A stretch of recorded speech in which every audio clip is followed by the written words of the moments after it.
Hey everyone, before we dive into today's episode, I want to tell you about a great upcoming event in San Diego that is part of our Talking San Diego series. On Friday, March 21st at 7 p.m., we'll be welcoming Maureen Dowd, the revered Pulitzer Prize winning New York Times columnist, for a conversation based on her new book, Notorious. Notorious has over 30 portraits of famous Americans from the worlds of Hollywood, fashion, culture, and tech, from Paul Newman to Tina Fey to Elon Musk, all rendered in the inimitable style of one of America's long-standing dean of letters. We'll also be talking to her about Donald Trump, with whom she has had a long-standing relationship in her years in New York. For tickets and more information, visit talkingsandiego.net.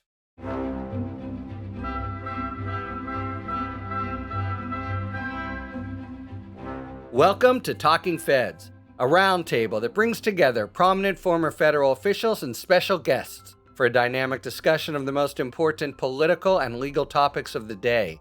I'm Harry Littman. Greetings, patriots, and welcome to our monthly all-contrarian Talking Feds, where Norm, Jen, and I team up with another contrarian contributor for a fast-paced, no-holds-barred, four-way dive into the biggest events of the week and the pressure points looming ahead. Donald Trump gave his joint address to Congress this week, and in some ways it was Trump at his Trumpiest. A 2-hour spectacle of outlandish falsehoods and pointed jabs at his adversaries. Republicans in the chamber were rapturous, or at least performed rapture, while Democrats mostly sat in stony silence, save for one dramatic moment when a member erupted with, "You have no mandate to cut Medicaid," before Speaker Mike Johnson, with some notable jubilation, had him ejected from the chamber. Meanwhile, the Supreme Court, in a 5-4 decision with the same lineup that upheld Trump's New York conviction, ruled against the administration in their first test of the merits before the court in Trump 2.0, forcing the administration to roll back its withdrawal of most foreign aid. And in the lower courts, Trump and company continued to take a judicial drubbing, with a series of judges forcefully rejecting the administration's defiance of congressional mandates. And as Elon Musk continued to wield broad cross-cutting influence, Trump appeared to be inching away, putting some daylight between himself and the erratic billionaire, as the public's unease with Musk seemed to intensify. To break down a week defined by the sharpening and ever more toxic partisan divide, we bring you our all-contrarian monthly roundtable, 4 distinct voices from the pro-democracy media platform hailed as the hottest new media outlet in America. And they are Ambassador, retired Norm Eisen. He's the founder and executive chair of the State Democracy Defenders Fund, which has been really instrumental in the legal pushback against the moves of the Trump administration. He's also a heavy lifter in the court of public opinion, among other things, as the co-founder and publisher of The Contrarian, an effort that all 4 of us in today's podcast have joined. Norm, thanks for taking a step away from the court break. You can tell the judge you'll be back in just a minute. You're getting a Slurpee. A kosher burger. Thank you. I won a kosher hamburger from one of my fellow litigators this week. I'll tell you about that. Harry, thank you for being the godfather, or as we would say in my Yiddish-speaking home where I grew up, the Sandik of The Contrarian. There must be a business card for that. Jen Rubin, the editor-in-chief and co-founder of The Contrarian, the aforementioned hottest new media outlet in America. Jen, as everyone knows, before launching The Contrarian with Norm, she spent over 14 years as a veteran opinion columnist at the Washington Post, which still advertised her this week on their Come By the Post if anyone's out there to get Jen Rubin. She's the author of the book, Resistance: How Women Saved Democracy from Donald Trump. Thanks for joining our monthly Contrarian podcast. It is a pleasure to be here, as always. It's good to see Norm. I haven't seen him all week because he's been in court. Yeah, Exactly. Jen, I was thinking the same thing. And Katie Phang, the host of The Katie Phang Show, which airs Saturdays at 12 Eastern on MSNBC. She, too, is a founding contributor of The Contrarian and a legal contributor for NBC News and MSNBC. She previously worked for the state attorney's office in Miami-Dade County and for the Broward County State Attorney's Office. Katie, great to see you. Thanks for being here. Thanks for having me. Okay, let's start with Trump's address to Congress. And, we've talked about it already over the last couple days and specific pieces of it. Let's take it up first in just broad strokes. So it's obviously highly polarized address for a highly polarized Congress and a highly polarized country. Were we seeing the same Trump that the American people elected in November? It was more Trump than Trump. It was longer. I think we all owe Fidel Castro an apology because we used to complain about the length of his speeches. This rivals the dictator's diatribes that we're used to hearing. It was mean-spirited, insulting, just chock full of lies. So did I expect anything else? No, but the notion that some people had that he would be just like Trump won or he would be better than Trump won is so preposterous that it really deserves nothing but our contempt. I mean, this guy is unleashed, unbound, and unhinged. And I think we saw that on display. He may have addressed Congress. It may have been an address to Congress, but it should have been marked return to sender. Because he either was preaching to his own cult of personality or alienating everybody else. And there was absolutely no effort in there to build a governing majority. The only good thing I can say about the speech is that he gave me two very important admissions for my appointments clause case.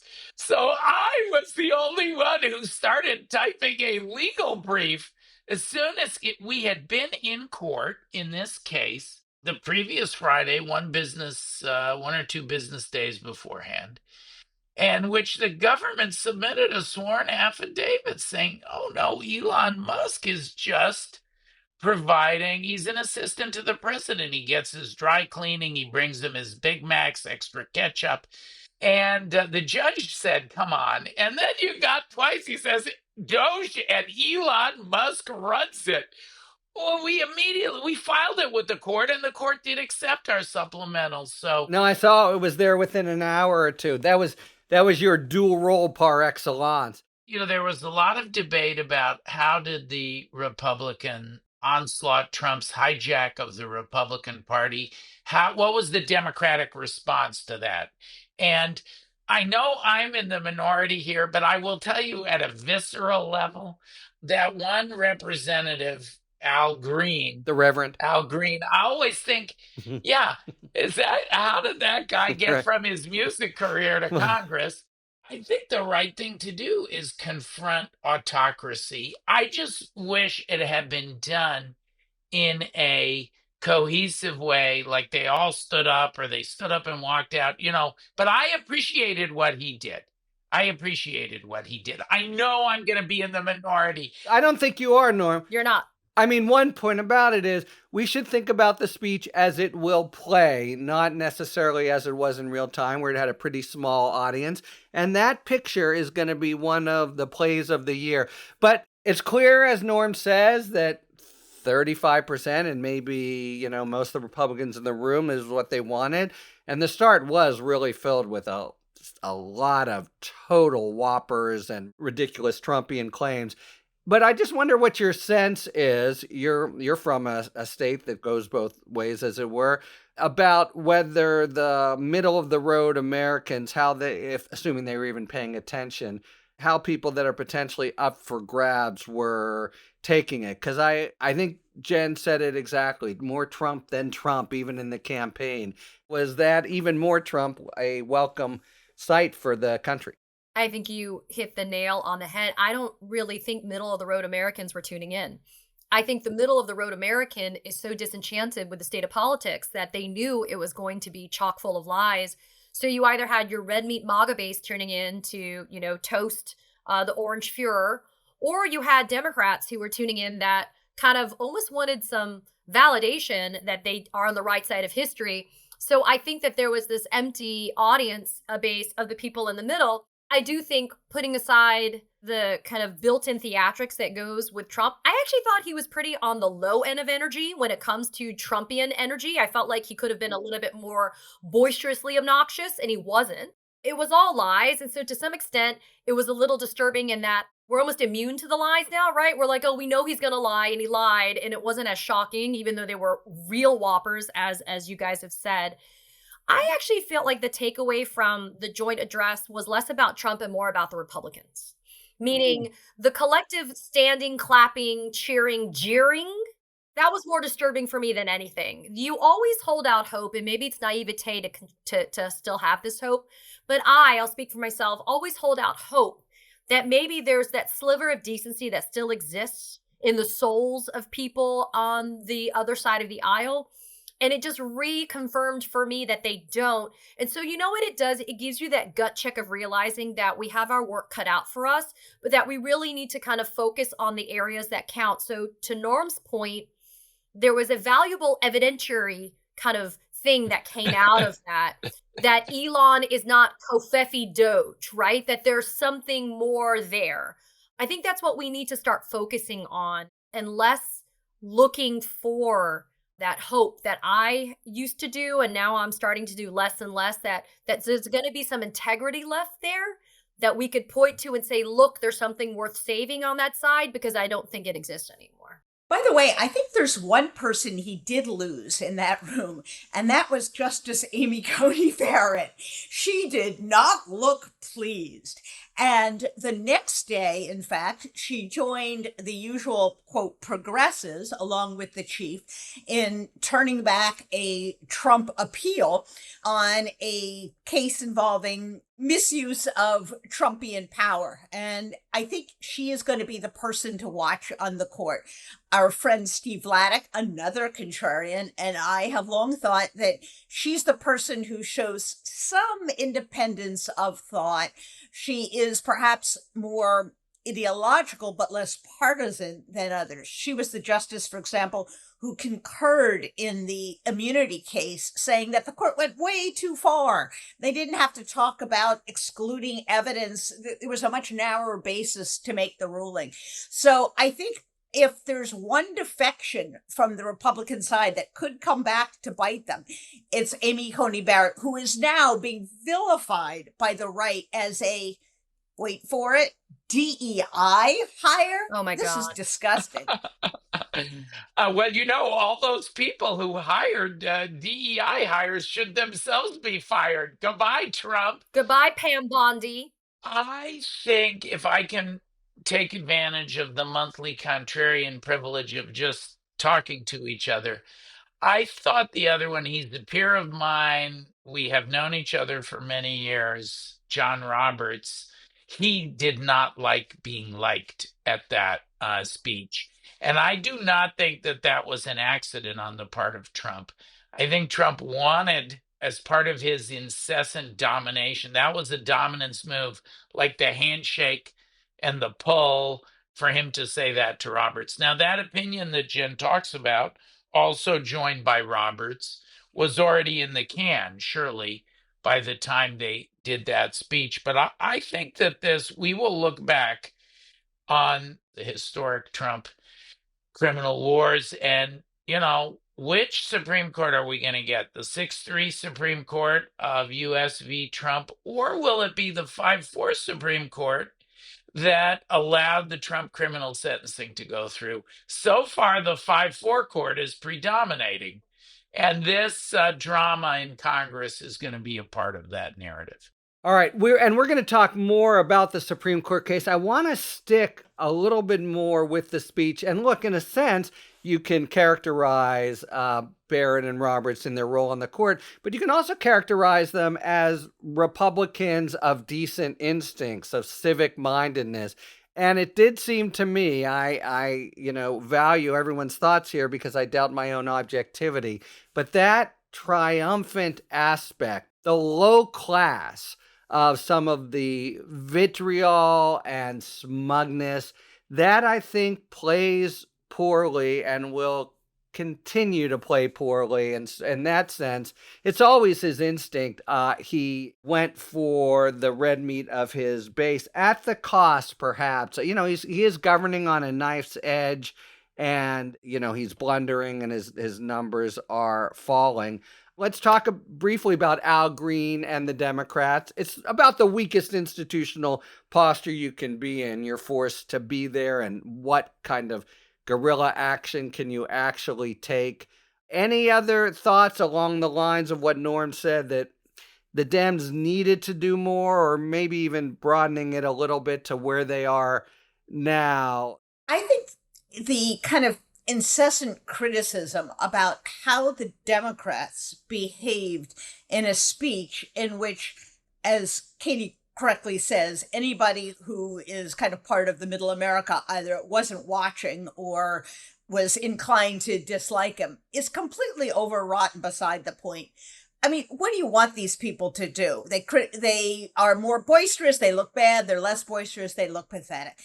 I think that's neither here nor there. The question is whether they are gaining strength and unity on the inside game and on the outside game. And I would say they're having some success with the outside game, not because of anything they're doing, but because of the American people. And we've observed it at the Contrarian. We cover it every day.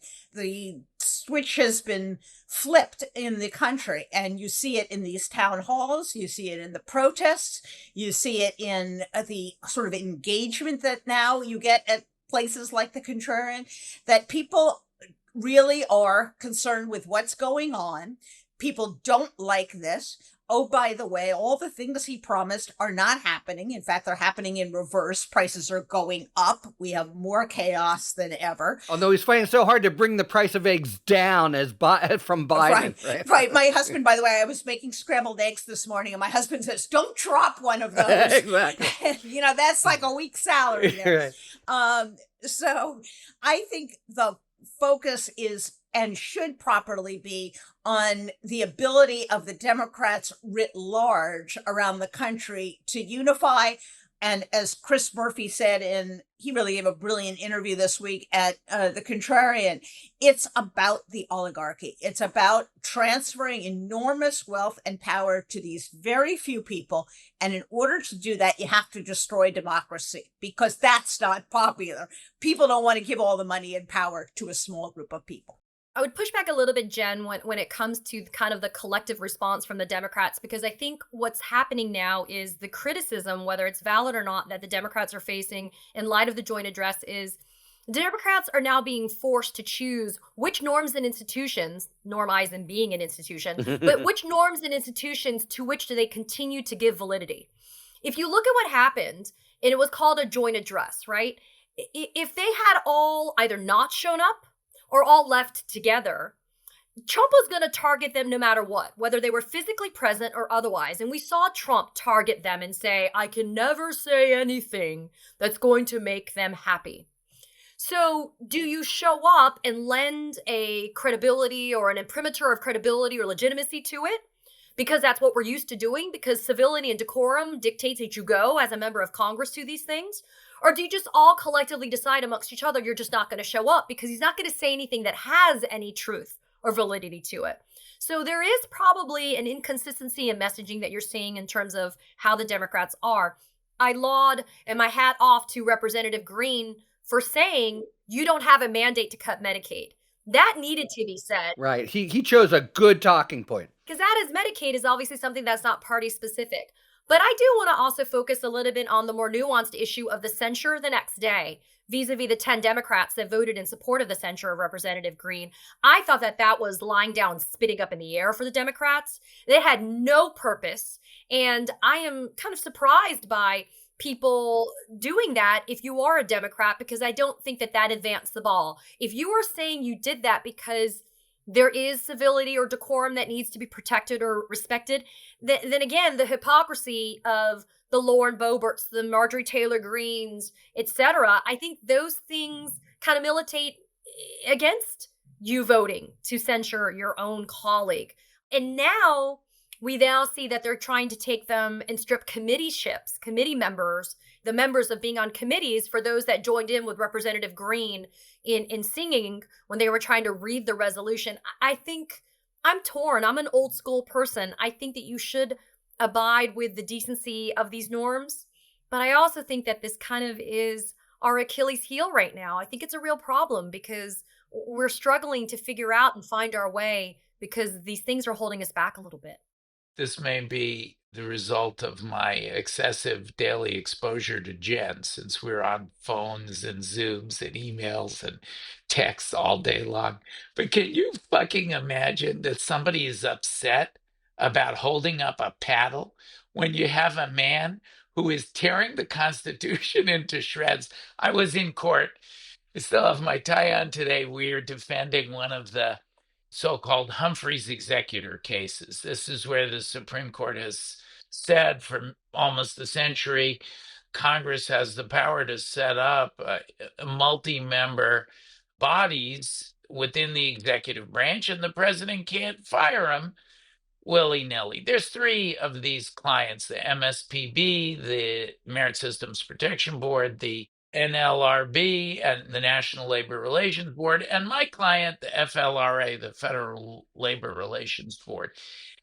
And the judge said to the government, you are arguing that Article 1 has no control over Article 2 if the legislature can't limit the president, and if Congress tries to have its prerogative defended by Article 3, the judiciary is powerless. When you have a president who's tearing the Constitution, violating statutes every day, destroying our foreign policy, sinking our economy. GDP has gone from 2.5 growth to minus 2.5 estimated. He's devastating working families. He's exposing airplanes to crashing. There was a big fight in the cabinet room. Elon Musk is exposing us to measles and bird flu, firing those people. Firefighters are going to have fires in the national forest. Our nuclear material is being exposed, and you're upset about a fucking paddle? Give me a break. Your emphasis is in the wrong place. But Norm, you're proving my point. People are mad because they don't think paddles are sufficient. They think there should be more. I don't think they give a damn what they did in that room. I think they are hopping mad. And I think that they're going to show up. They're going to have their own town halls. There's a big movement now underway by Move On, by the Indivisible folks in this next upcoming recess, which begins on March 15th, to man town halls, even if Republicans are now in hiding because they don't want to show up. Empty chair. Yeah, empty chair, empty room.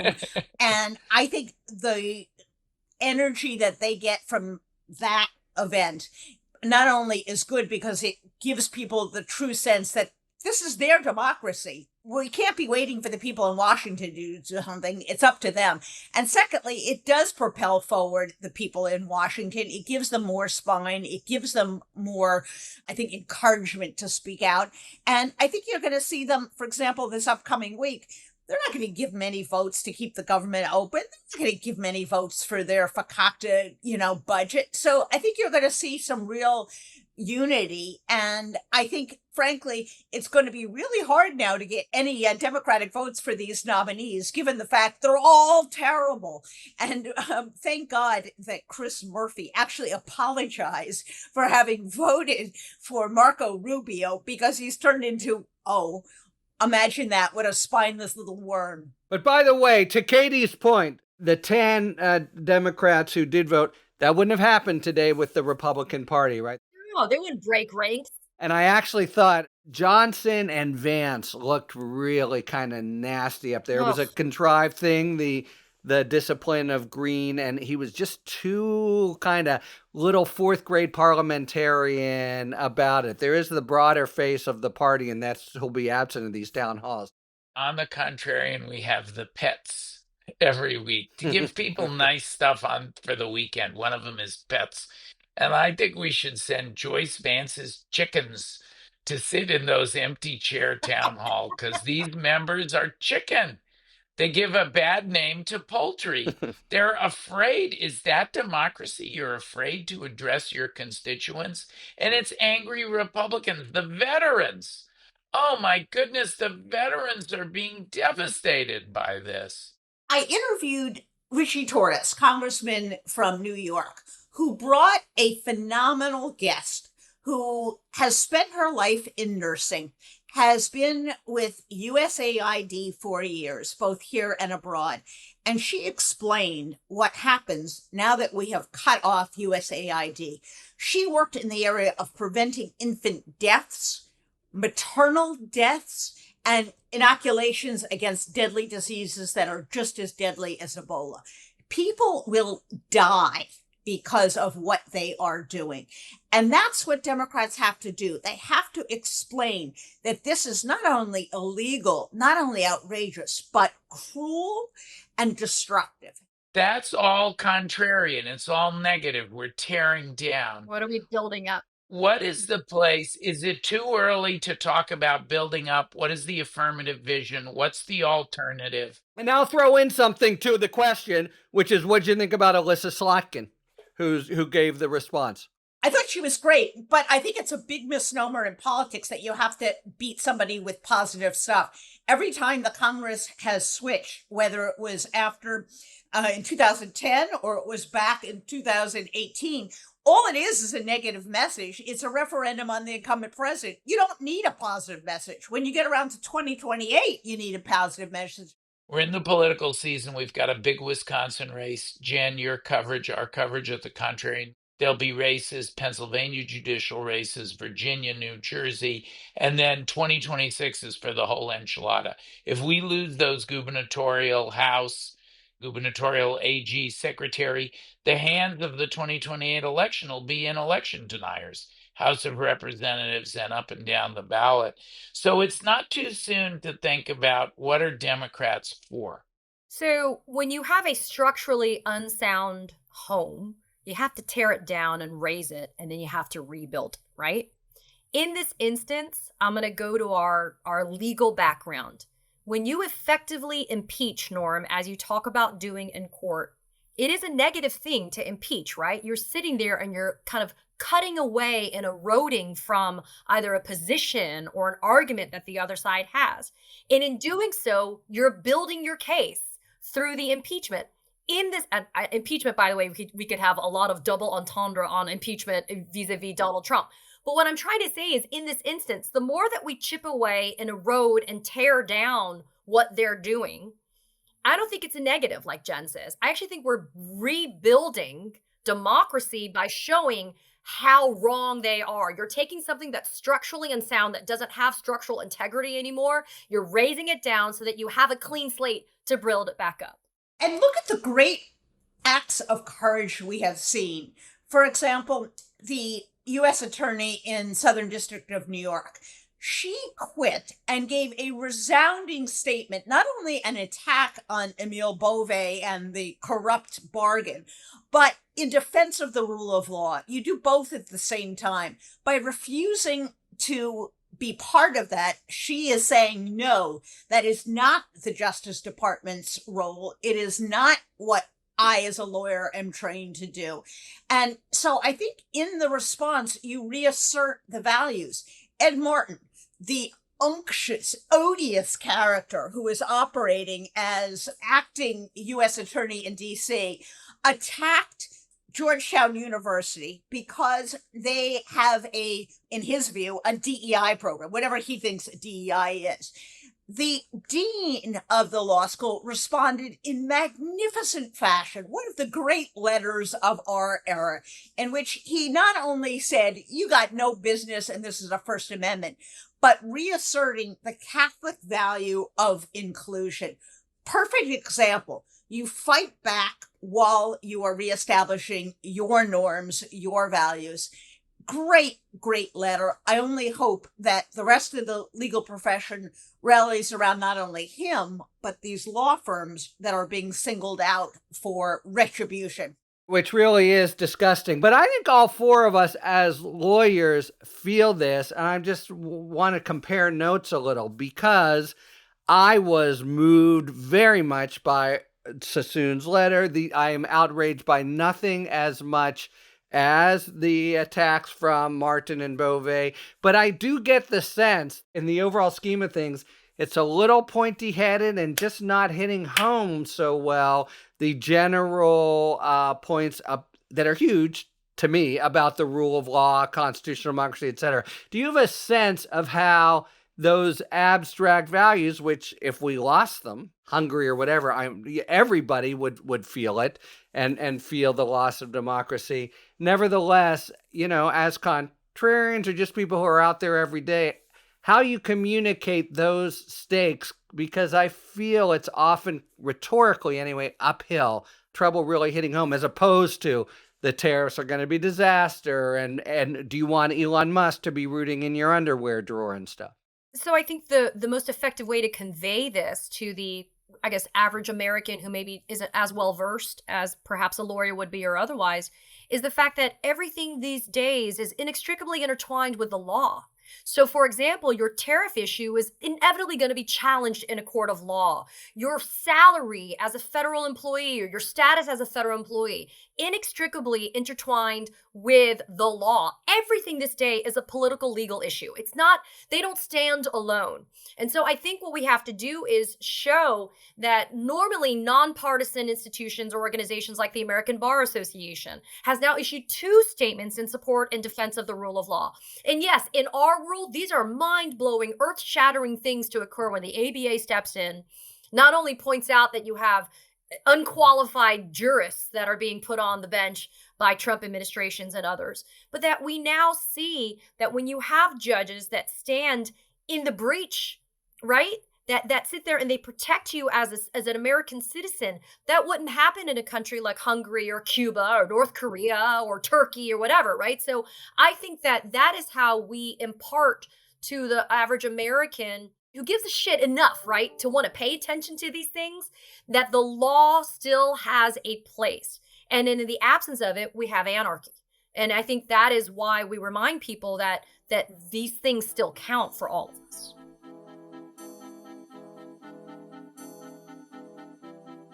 It's now time for our sidebar feature, which explains some of the issues and topics that are prominent in the news. Today's feature is about antitrust laws, the regulations designed to promote open and competitive markets by preventing unfair business practices. And to explain this topic, in our ongoing campaign to welcome every main actor from the great show Severance, whose star, Adam Scott, previously read a sidebar, we welcome today Jen Tulloch.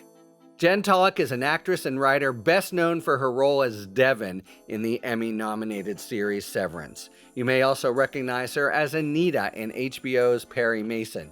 And beyond television, Tulloch co-wrote and starred in the Sundance hit Before You Know It, and appeared in the Apple TV musical Spirited alongside Ryan Reynolds and Will Ferrell. I give you Jen Tulloch on antitrust law. In classical economic theory, the market works efficiently and through an invisible hand ensures fair prices and robust consumer choice.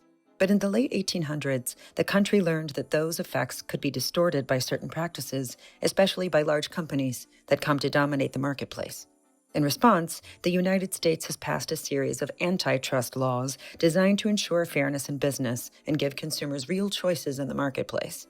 We'll break down what antitrust laws are, why they matter, and how they've shaped competition over the years. So, what exactly are antitrust laws?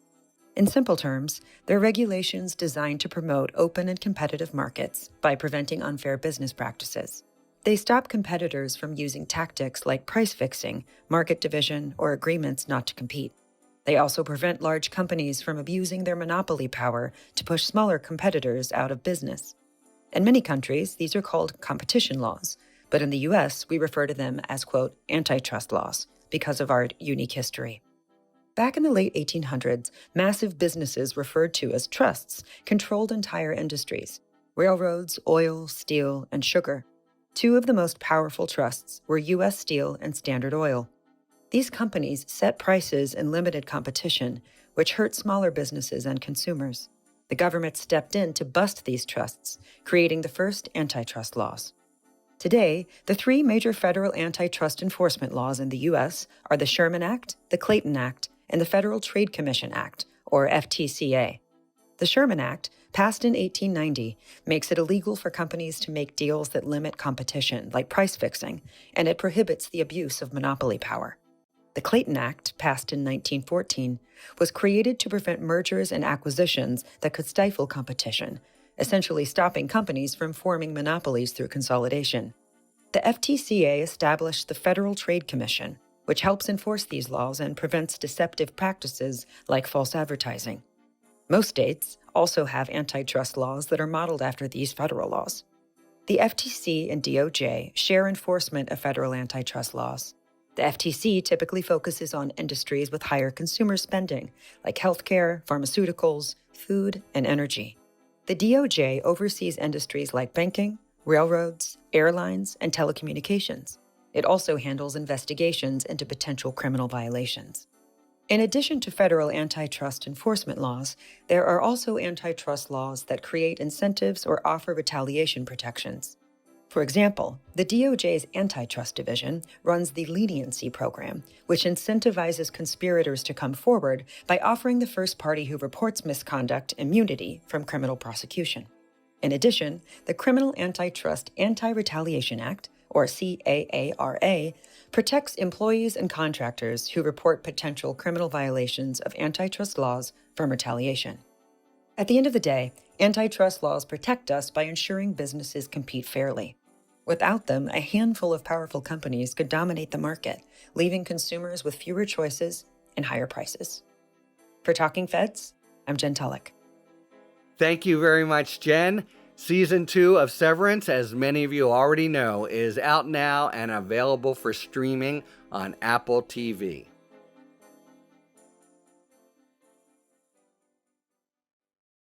All right, it is now time for a spirited debate brought to you by our sponsor, Total Wine and More. Each episode, you'll be hearing an expert talk about the pros and cons of a particular issue in the world of wine, spirit, and beverages. Thank you, Harry. In today's spirited debate, we pop into the beer aisle for a closer look at the two main types of beers, ales versus lagers. And to help separate lagers from ales, it first comes down to one thing: fermentation. That's the process where the yeast does its magic to give the beer its alcohol content and carbonation. Now, ales are fermented with top fermenting yeast at warm temperatures, somewhere between 60 and 70 degrees Fahrenheit, whereas lagers are fermented with bottom fermenting yeast at colder temperatures, between 35 and 50 degrees Fahrenheit. Because of their warm fermentations, ales can generally ferment and age in a relatively short period of time, 3 to 5 weeks. Lagers can take longer, up to 6 to 8 weeks. The difference in temperatures and time means this: the quicker fermentation in ales, including stouts, hefeweizens, pale ales, and IPAs, creates a fruitier, spicier flavor that's crisp and refreshing. At Total Wine and More, we have over 1,100 ales, so you can explore all you want. Lagers, including Helles, Pilsners, have a smoother, richer, more mellow and robust flavor than ales, thanks to their longer fermentation time. We can thank the Bavarian brewers from the Middle Ages for discovering the benefits of longer fermentation after storing their brews in ice caves during the winter. In fact, Lager in German means to store, which adds up since lager beer was brewed, covered, and stored with ice harvested from nearby lakes. At Total Wine and More, we have an ice cave of our own filled with a huge selection of ales and lagers from around the world. Just remember, the next time you enjoy one, give a little cheers to fermentation. Thanks to our friends at Total Wine and More for today's A Spirited Debate.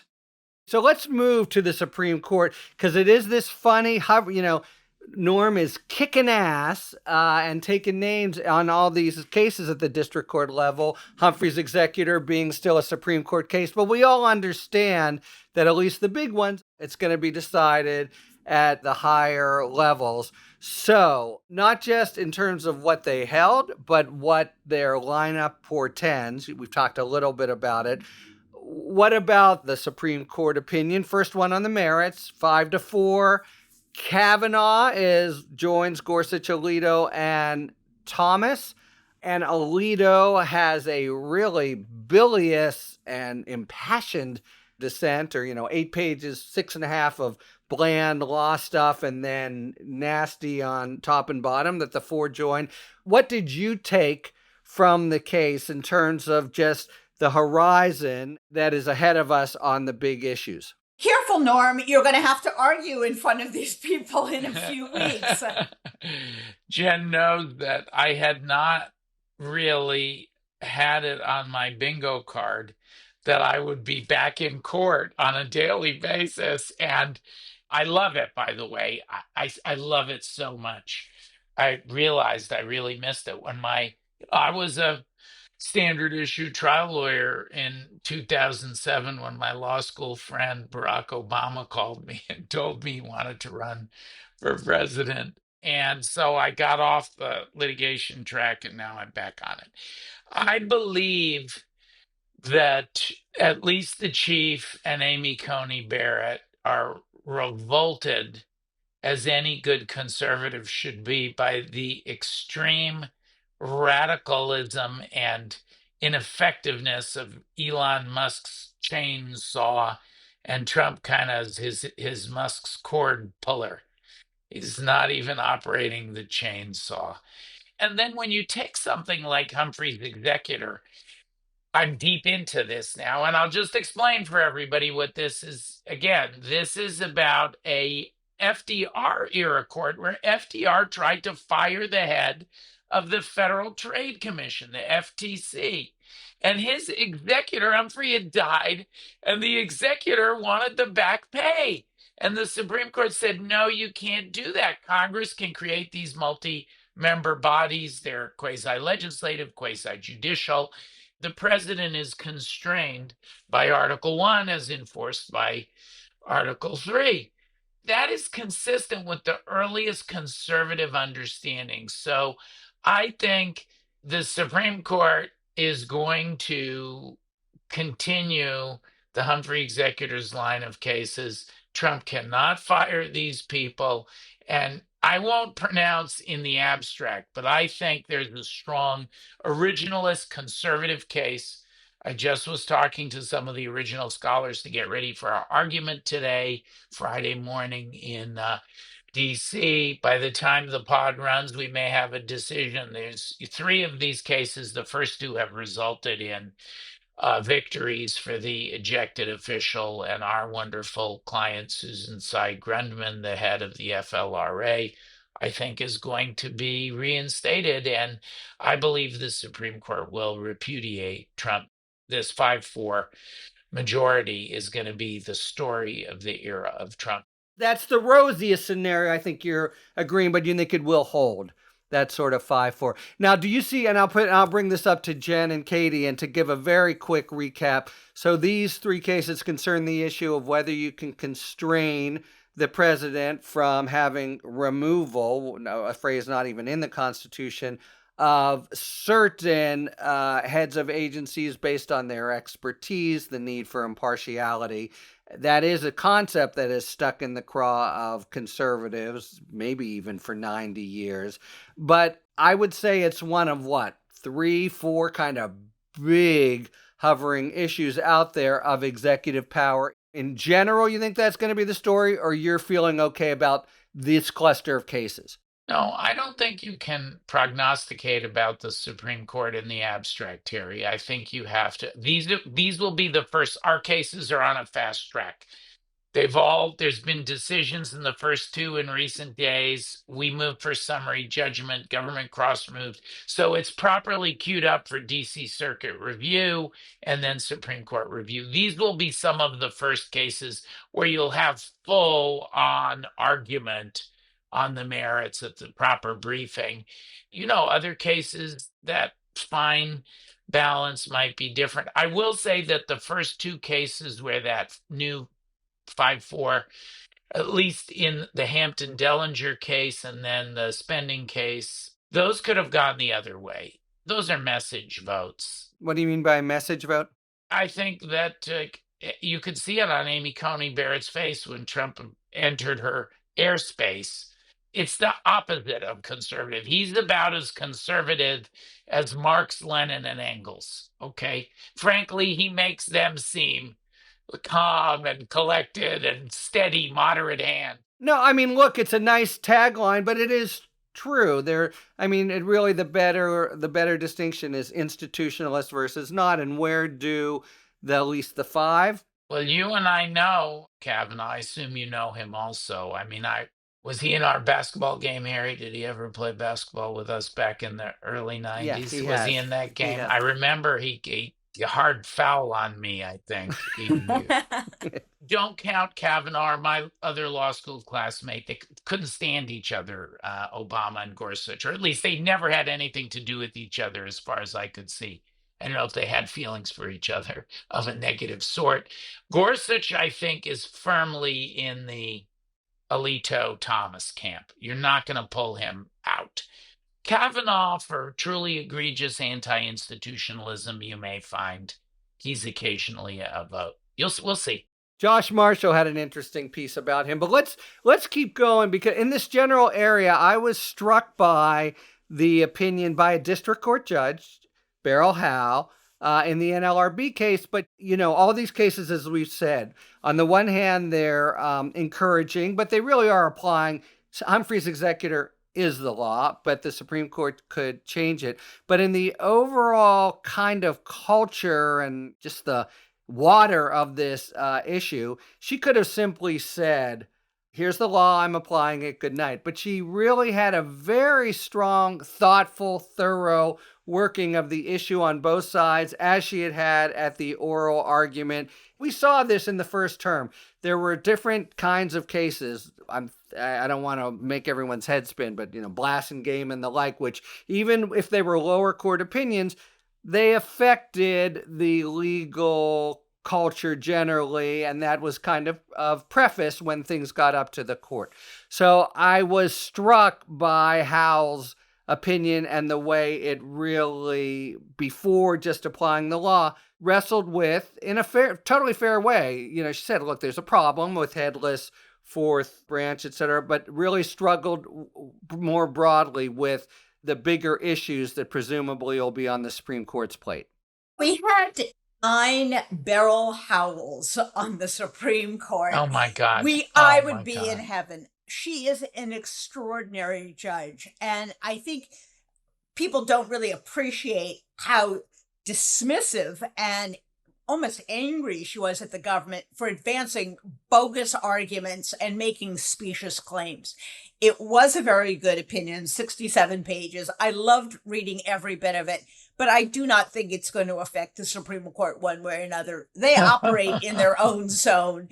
And if Beryl Howell was a predictor of the Supreme Court, I would be delighted. Unfortunately, she is not. She is, however, one of the great judges of our time, and hats off to her for that very scholarly discourse, and also setting up the argument that if you don't hold the line here, there is no limit on the Article 2. There is no limit on the president.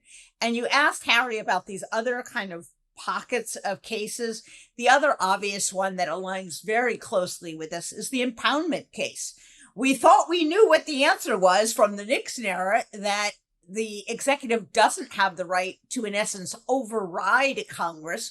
People don't understand appropriations is a law. It means Congress has passed a law saying we will spend X on X. It's not up to the president to decide he doesn't want to follow the law. It's up to him to execute the law.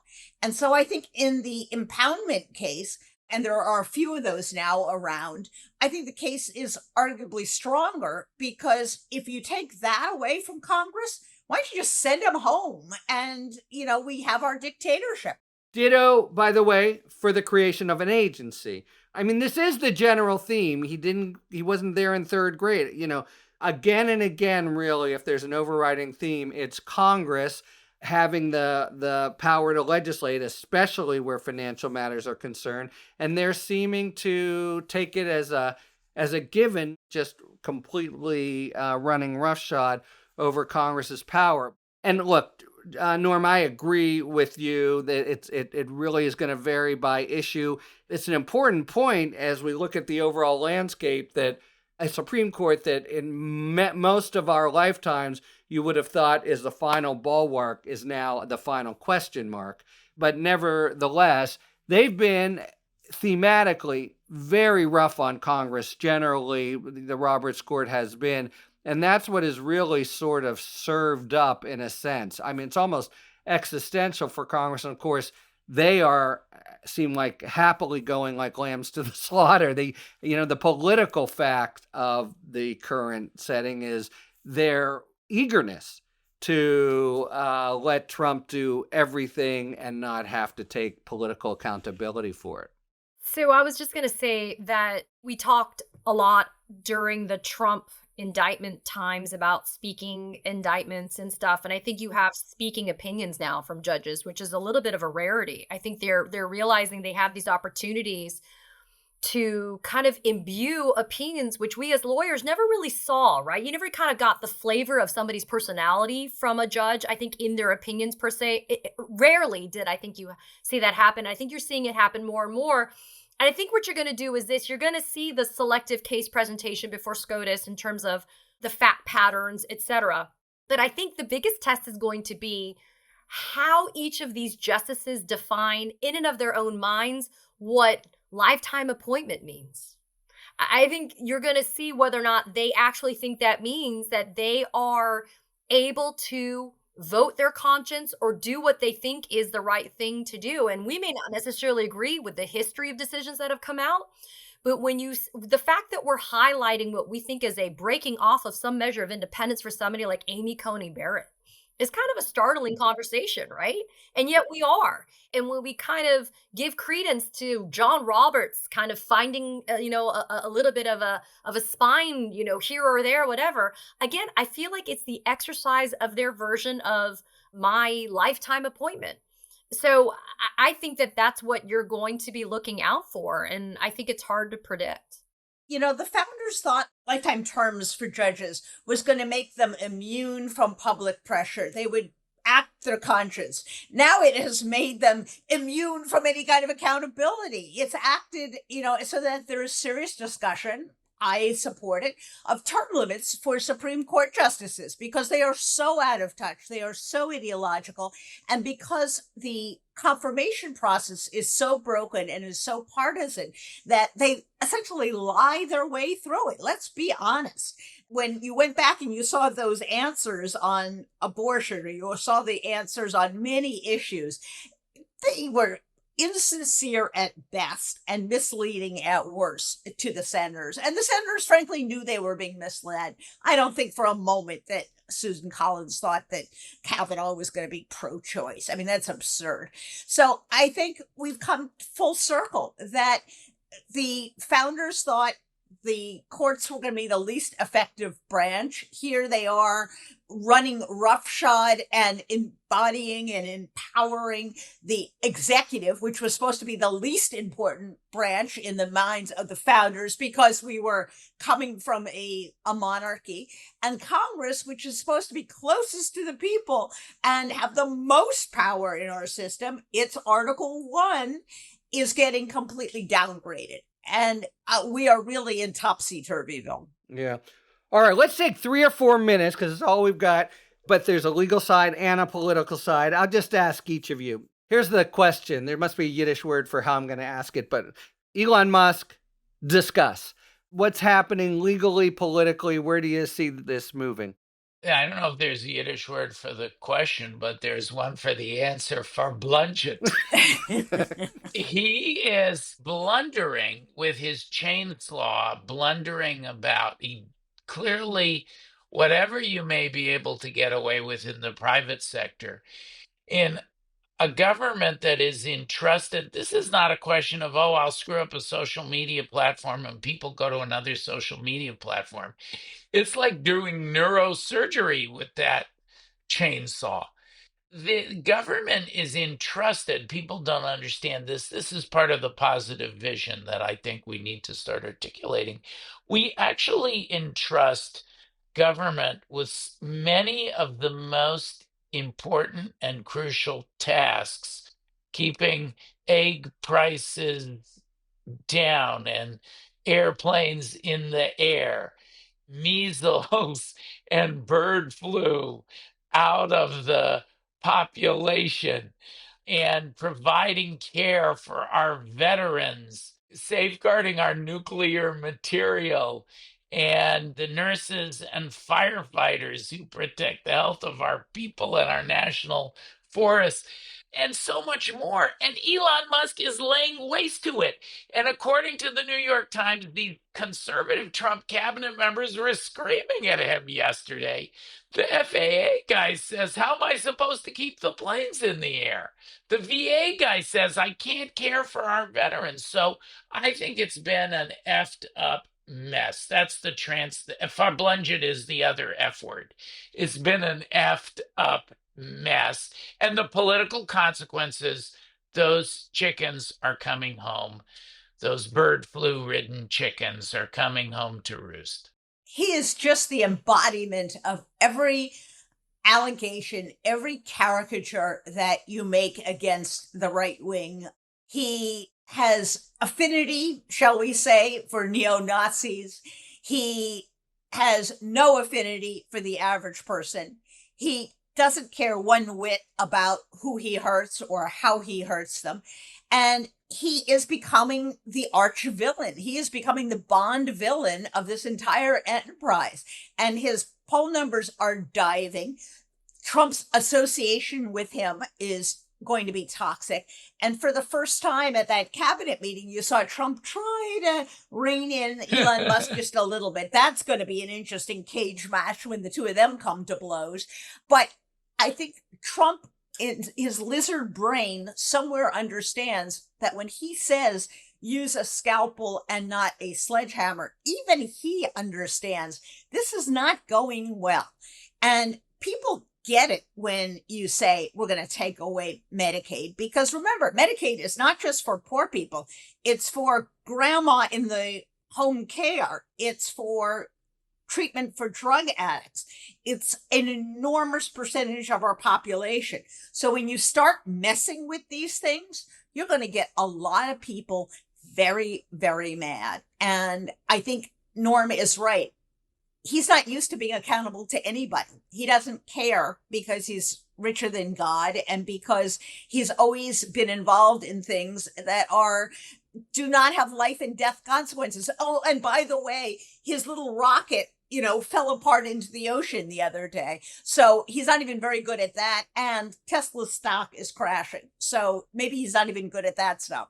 I'm going to say that Elon Musk has been blustering his way through these first days. But I'm going to take a little bit of a novel twist on what you guys have been talking about, which is I think the chainsaw part of this is irrelevant when it comes to specifically Elon Musk.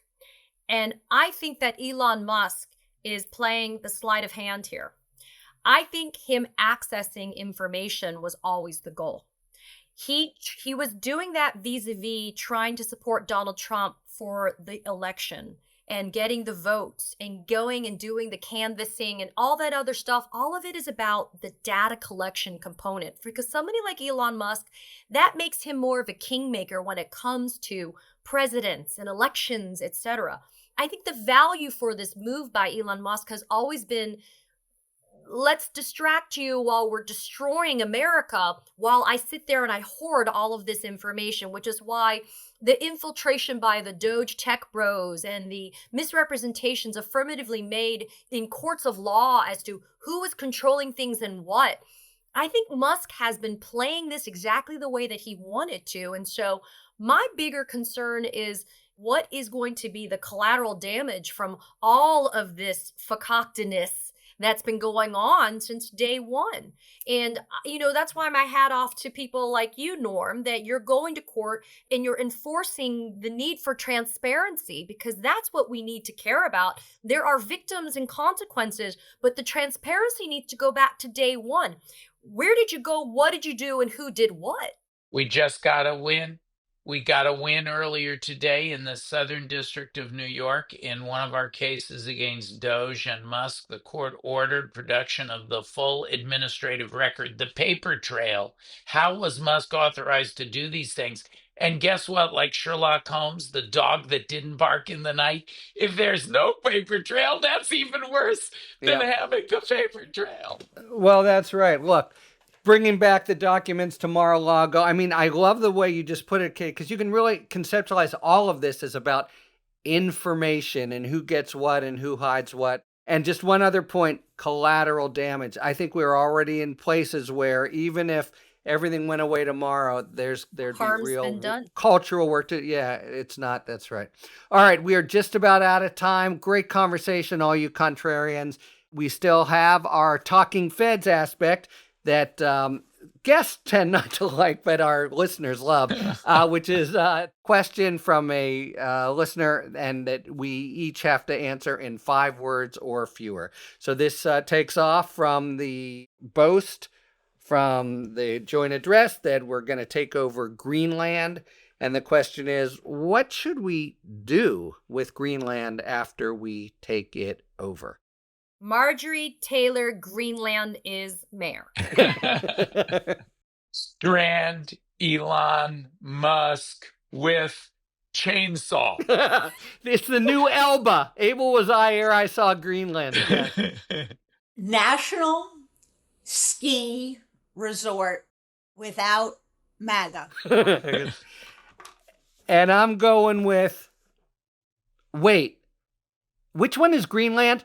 Okay, we are out of time. Thank you, Norm, Katie, and Jen. See ya in a month, but hopefully plenty before on The Contrarian. Thank you so much, Norm, Jen, and Katie, and contrarians everywhere. And thank you very much, listeners, for tuning in to Talking Feds. If you like what you've heard, please tell a friend to subscribe to us on Apple Podcasts or wherever they get their podcasts, and please take a moment to rate and review this podcast. You can also subscribe to us on YouTube, where we are posting full episodes, talking books, and a lot of bonus video content. Check us out on Substack as well, at Talking Fed Substack, where I'll be posting 2 or 3 bulletins a week, breaking down the various threats out there to constitutional norms and the rule of law. You can follow us on Twitter at Talking Feds Pod, and you can look to see our latest offerings on Patreon. Talking Feds remains a completely independent production, so your support and nothing else funds all of our franchises. And Talking Feds has joined forces with The Contrarian. I'm a founding contributor to the bold new media venture committed to reviving the diversity of opinion that feels increasingly rare in today's news landscape, where legacy news media seems to be tacking toward Trump for business reasons, not editorial reasons. Rest assured, Talking Feds, while you can find us on The Contrarian, is still the same scrappy, independent podcast you've come to know and trust, just now linked up with an ambitious and vital project designed for this pivotal moment in our nation's legal and political discourse. Find out more at contrarian.substack.com. Thanks for tuning in, and don't worry, as long as you need answers, the Feds will keep talking. Talking Feds is produced by Catherine Devine. Our associate producer is Becca Havian. Sound engineering by Matt McArdle. Rosie Don Griffin, David Lieberman, Hamza Mahendranathan, Emma Maynard, and Hallie Necker are our contributing writers. And production assistance by Akshaj Turbailu and Sebastian Navarro. Our music, as ever, is by the amazing Philip Glass. For those of you who were lucky enough to be there, the annual Tibet House concert was last week in Carnegie Hall. And he was there, of course, as was Jackson Brown, Patti Smith, a whole range of young and new stars in support of this annual effort. Thank you again to Jen Tulloch of Severance for explaining antitrust laws. Talking Feds is a production of Delito LLC. I'm Harry Littman. Talk to you later.